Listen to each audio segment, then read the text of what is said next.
Il était une fois C'est un conte de fées que toutes les petites filles dont la connaissent. fille préférée s'appelait Belle. La version 2014 de La Belle et la Bête a été réalisée avec une image ultra moderne, remplie d'effets spéciaux. Il a dit une vie pour une rose. Cette version, réalisée par Christophe Gans, est sans doute la plus proche de l'œuvre écrite par Madame de Villeneuve en 1740.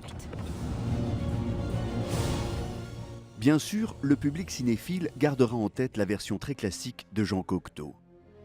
Faudra-t-il pour autant les comparer? Léa Seydoux et Vincent Cassel nous répondent. Si vous ne revenez pas, j'en mourrai. Je connais le film de Jean Cocteau par cœur. Comme je l'ai vu enfant à peu près 350 fois, j'avais le film intact dans mon imagination. C'est très théâtral, c'est fait avec des bouts de ficelle, c'est poétique mais désuet. C'est le film d'un autre temps. Ça met une certaine pression quand même.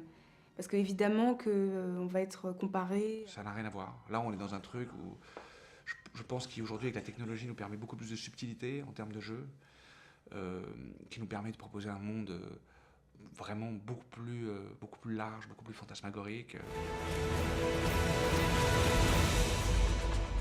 J'avais un costume lourd, très très chaud.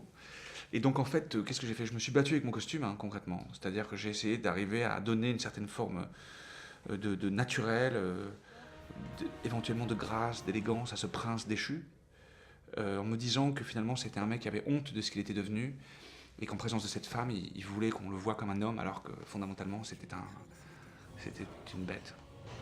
Que sais-tu de moi? Rien. Je pensais aux petites filles d'aujourd'hui et je me disais, tiens, qu'est-ce qu'elles ont envie de voir? Une princesse qui fasse rêver et en même temps qu'elle ait des caractéristiques modernes, c'est-à-dire elle a du caractère, elle se laisse pas faire. C'est vrai que c'était assez fougueux. Je me souviens, il me prenait comme ça, il était là, il m'a embrassée d'une façon tellement fougueuse. Puis après, je me suis dit, mais tu crois pas que c'est un tout petit peu trop? Le visage de la bête a été fait avec un masque numérique, ce qui permet beaucoup plus de subtilité que si on a un masque en latex. Vu que je débarquais habillé en nounours, avec juste le visage à découvert avec une croix verte, forcément, ça détend l'atmosphère. J'en mourrai.